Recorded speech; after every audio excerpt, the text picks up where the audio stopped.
Les admissions parallèles ont le vent en poupe, en tout cas versus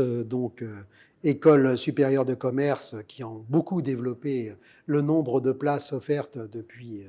maintenant une bonne dizaine d'années. Et cette augmentation du nombre de places, manifestement, a connu du succès auprès des candidats, puisque si on regardait une courbe de croissance des effectifs au niveau des admissions parallèles et singulièrement au sein de Passerelle, on verrait qu'il y a une très belle poussée du nombre de candidats et donc du nombre d'intégrés dans nos écoles. Alors, il y a une tendance de fond qui se confirme, mais qui est manifeste pour la première fois, c'est qu'on voit très bien que le nombre de candidats issus de Bac+2, donc qui préparent Passerelle 1, sont des candidats qui ont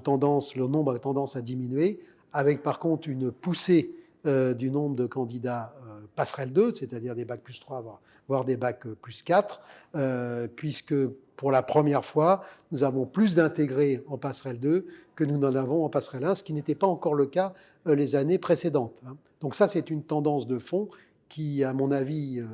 ne va certainement pas cesser.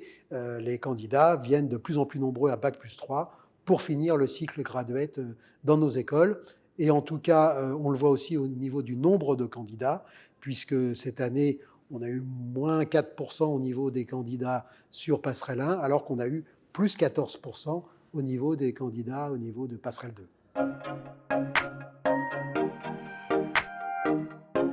En ce qui concerne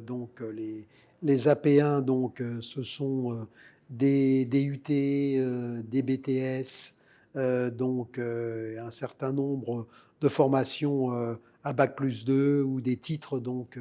RNCP, mais essentiellement les DUT et les BTS, voire des licences 2. Sur les AP2, les licences pro, les bachelors, venant généralement d'écoles de commerce ou de grandes écoles de commerce, et puis licence 3, et après ça s'émiette avec différentes filières,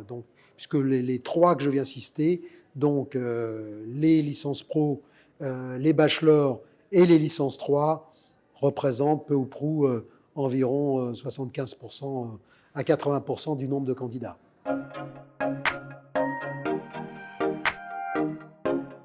Je dirais que toutes les filières ont des chances de réussite, mais si on regarde vraiment le taux de réussite, les DUT en Passerelle 1 et les bachelors et les licences pro en Passerelle 2.